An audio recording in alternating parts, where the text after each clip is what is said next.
minutos, 8:15 minutos en el gobierno de la mañana, gobierno de la Z101. Y vamos avanzando en esta mañana de hoy, en este miércoles. Queremos saludar al país, dar las gracias a todos los que nos sintonizan desde cualquier vía. Gracias por estar con nosotros en cada mañana como de costumbre. Y con esto entonces, como cada día, pues queremos saludar al país. Miren, señores, el encaje legal cada año es un tema de interés.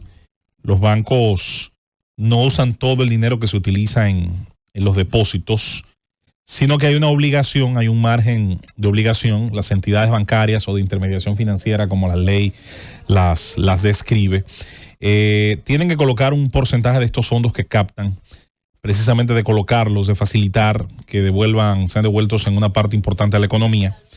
Y esto andaba por un 12% en cuanto a los depósitos en pesos dominicanos.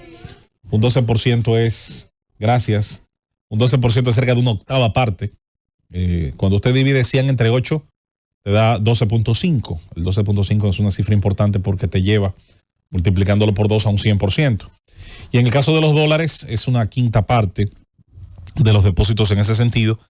Primero, para tener la reserva líquida. Luego está el tema de que se hace un cálculo, precisamente basándose en esas cifras, para, vía el Banco Central, entonces devolver una parte importantísima de toda esta masa de liquidez vía préstamos a una gran cantidad de actores económicos. Y ahí es donde entra el tema de lo que implica esta cifra de 81 mil millones de pesos, que es devuelta de alguna manera a la economía, permite a muchos actores obtener importantes recursos que permiten solventar deudas, refinanciar proyectos, en el caso de muchos negocios de equipos, en el caso de otros negocios de servicios, en el caso de muchos otros negocios de ampliación de sus capacidades, en el caso de otros que son los menos y tal vez los que uno menos quisiera que existieran, pero que están ahí, también para solventar situaciones de gasto corriente, que uno, insisto, le gustaría que fueran las menores.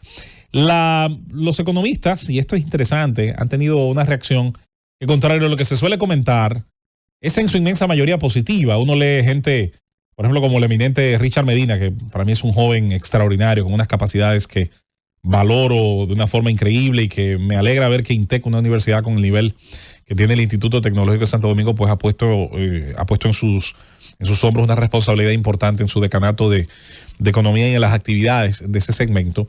Pues habla precisamente sobre todo lo bueno que puede ocurrir cuando la economía recibe cada año estos fondos. Sin embargo, se necesitan reformas estructurales, se necesitan reformas importantes. Nuestro país maneja prácticamente como única política de estímulos económicos en ese sentido el encaje legal, fuera de las famosas exenciones tributarias que específicamente reciben algunos sectores. Después de ahí lo que tenemos es un dibujo económico altamente desigual. Yo he insistido mucho en que nuestra economía es transvestida, es transvesti, es queer, porque tiene una especie de género biológico y otro género asumido. Nuestra economía predica para algunos sectores liberalismo económico. Para otros sectores predica proteccionismo económico. Para algunos sectores predica condiciones que tienen importantes barreras de entrada a la competencia. Para otros sectores predica el sálvese quien pueda.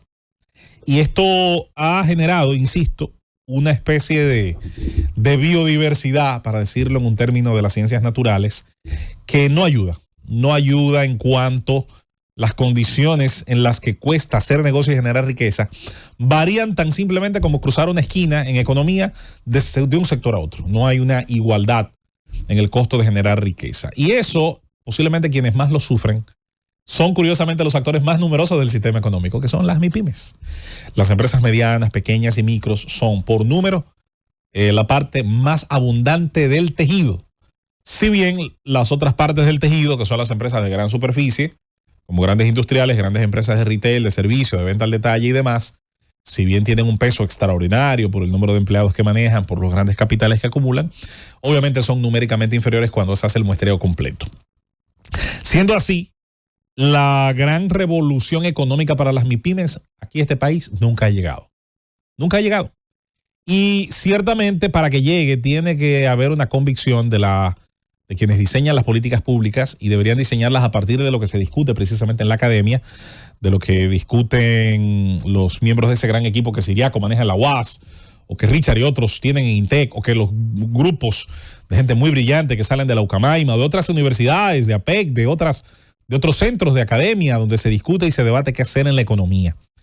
El problema está en que, si bien no está en peligro, como mucha gente ha estado diciendo, el tema de la inflación, no es una emisión de nueva moneda, no es una emisión de nueva masa monetaria, que eso mucha gente siempre suele, cada año se repite el dilema de que, cuando liberen estos fondos va a haber una devaluación del peso. Se trata básicamente de una devolución de una parte de la masa monetaria ya existente.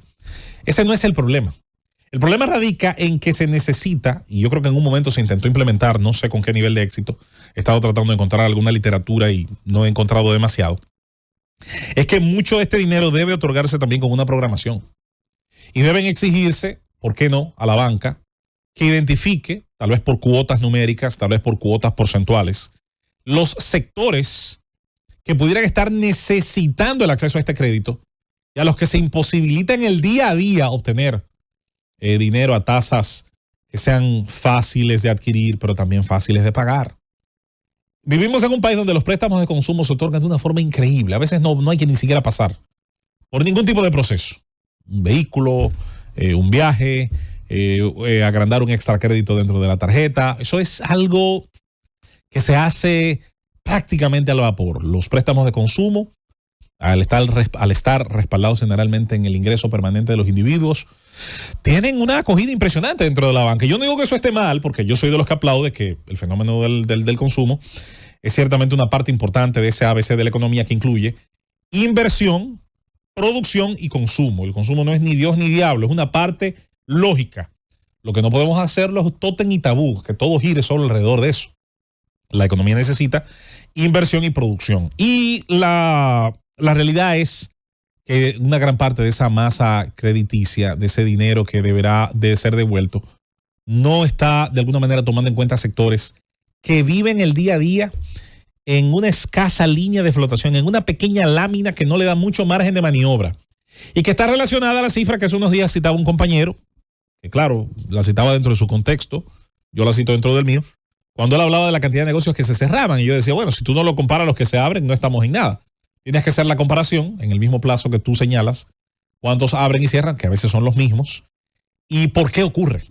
¿Por qué ocurre? Porque hay ese ir y venir de esas pequeñas barcas. Si las grandes empresas son transatlánticos, si las grandes empresas son cruceros económicos, son portaaviones económicos, entonces esa masa importante de balsas, de barcas, que hacen también un gran trabajo importante en la economía, entonces debemos facilitar el acceso al crédito. Debemos facilitar las condiciones para que ellos también, sobre la base de su productividad, pues puedan tener la posibilidad de acceder al crédito. Cuando se accede al crédito, le estamos brindando el mejor incentivo para la formalización a aquellos que están emprendiendo.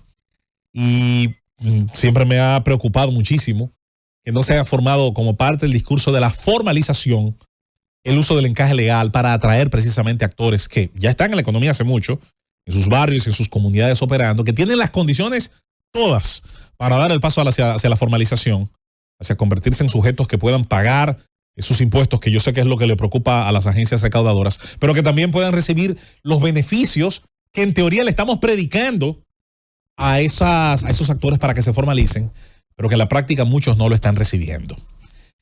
Ojalá que a partir de esta oportunidad tengamos las mediciones, tengamos los levantamientos, tengamos los debates, pero que lleguen las reformas estructurales, que lleguen los lineamientos y que se intente construir sobre todo una fase de 4 o 5 sectores de manera escalada, donde a cada uno de estos grupos, dependiendo obviamente de los méritos de cada caso, tendrá que estudiarse cada caso, pudiéramos hacer que una parte importante de esos 81,000 millones de pesos y del dinero que tenga que ser el año que viene y el que viene y el que vendrá, el encaje legal también se convierta en una herramienta que atraiga agentes a formalizarse económicamente y que a los que están ya formalizados y que tienen tantas dificultades en el día a día, pues les permita precisamente acceder a estos fondos, prolongar su vida útil, crecer aquellos que puedan ser eficientes y mostrar, señores, que el camino en este país sigue siendo el trabajo duro, el esfuerzo y que este tenga apoyo y resultado en las políticas públicas. Vamos a la pausa, venimos con más. Este es el Gobierno de la Mañana, Gobierno de la Z101. Llévatelo, Francis.